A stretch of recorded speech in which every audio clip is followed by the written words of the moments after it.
Hey everyone, Codex here. I hope you're doing fantastic. So today what we're gonna do is take a look at Elrond's native token Egld, and we'll be discussing what we should be expecting in the next few months from the entire market, because there hasn't really been much movement as of late, and there is still an increasing lack of retail interest into this market, which is quite concerning. So if you guys like the content, make sure to like this video, subscribe to the channel if you haven't already, and make sure to join our Telegram channel.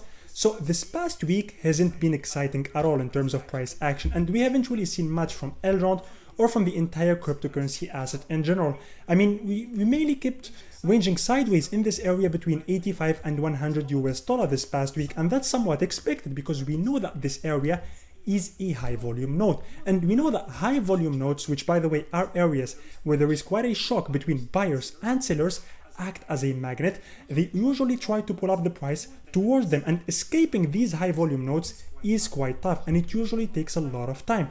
In order for us to start seeing some real movement from Egld, we need to escape this area at first, and as long as we are in here, don't expect much from us. As EGLD remains below that $100 psychological resistance, things will just remain not that exciting.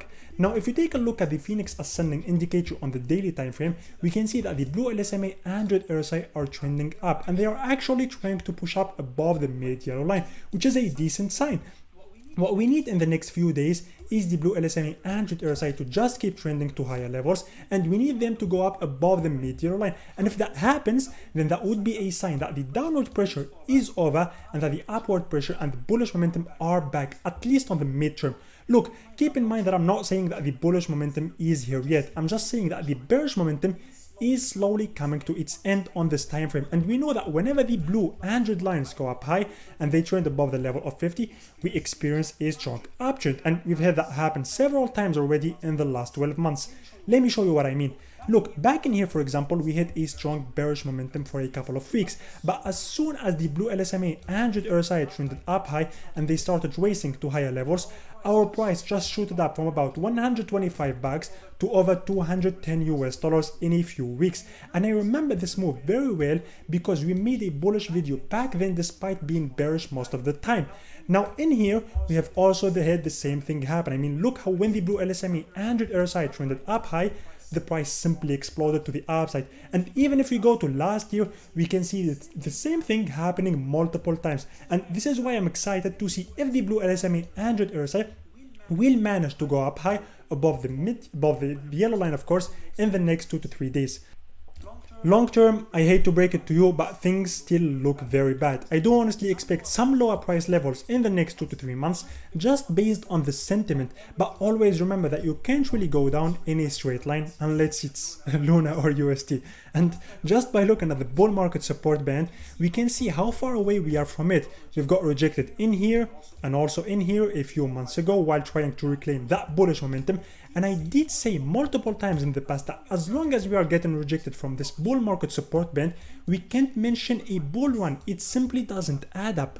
Look, as I said, macro scale and long term, I still don't see this downtrend stopping anytime soon.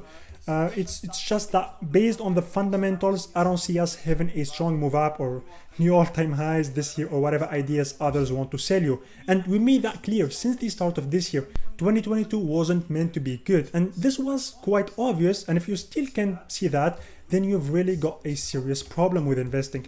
Given the current market condition and what's happening with the stock market, which has been quite horrible to be honest this year so far, and as the Nasdaq and the S&P 500 are down 25 and 15% in the last 6 months, we can't really come in here and expect crypto to do incredibly well.